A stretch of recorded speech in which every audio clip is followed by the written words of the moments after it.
La matinale d'Europe 1, 6h30, 9h. Antoine Janton. Le débrief de la matinale, les temps forts de ce que vous avez pu entendre ce matin sur Europe 1. Au Venezuela, la crise politique et économique s'aggrave. Emmanuel Macron aurait proposé au président Nicolas Maduro une médiation. C'est Gaspard Estrada, spécialiste de l'Amérique latine, qui nous l'apprenait ce matin. Il était l'invité d'Europe 1 à 7h45. Les mesures prises par M. Trump sont contre-productives parce qu'elles contribuent à radicaliser le régime. Des sanctions prises ad hominem contre Nicolas Maduro. Exactement, je pense qu'il s'agit là d'une erreur. En revanche, j'ai su que le président Emmanuel Macron a envoyé une lettre au président Maduro il y a quelques jours pour lui proposer une médiation. Est-ce que cela sera suivi des faits? On l'ignore. Nouvelle révélation du canard enchaîné. Michel Mercier, ancien ministre de la Justice et candidat au Conseil constitutionnel, est dans le viseur. Il serait question d'un emploi fictif, celui de sa propre fille. Explication de Jean-Jacques Herry, c'était dans le journal de 7h30. En cause, un emploi au Sénat occupé par l'une de ses filles, Delphine, pendant presque 2 ans. Un poste à mi-temps auprès de son père, sénateur plutôt bien rémunéré.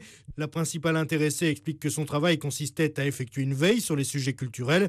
Le hic, selon le journal, c'est d'abord qu'il est difficile de trouver des preuves matérielles de la réalité de cette activité. Et surtout, alors que Delphine Mercier est censée travailler à Paris à l'époque, il est écrit noir sur blanc sur les fiches de renseignement fournies au Sénat qu'elle vit en fait à presque 500 km de là, à Londres. Âgés d'une quinzaine d'années à peine, ce sont eux qui représenteront la France au JO de 2024, à Paris probablement. Julie Lostis a rencontré Colline Devillard, jeune gymnaste à l'INSEP, le centre d'entraînement des athlètes français. À 16 ans, cette petite brune d'1m45 découvre tout juste le haut niveau, mais elle se voit déjà à Paris en 2024. C'est loin, hein, c'est long. Mais bon, je vais essayer parce que c'est vraiment à Paris, c'est chez nous et ce serait vraiment un truc de ouf. Les carrières sont courtes en gymnastique. Colline aura 23 ans au moment des JO à Paris. Elle espère simplement que son corps tiendra. Franchement, je me forcerai jusqu'à les faire. Même si mon corps il me dit stop, je me dis Colline, vas-y, c'est quand même à Paris. Donne tout ce que tu peux et puis on verra ce que ça donne après.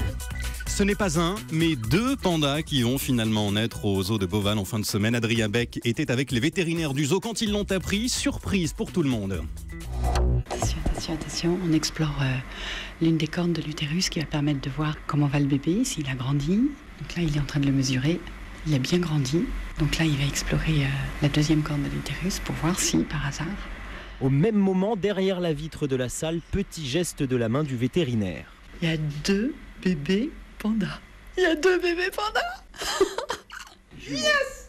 C'est extraordinaire, une bonne partie du chemin est fait, mais il reste le plus difficile.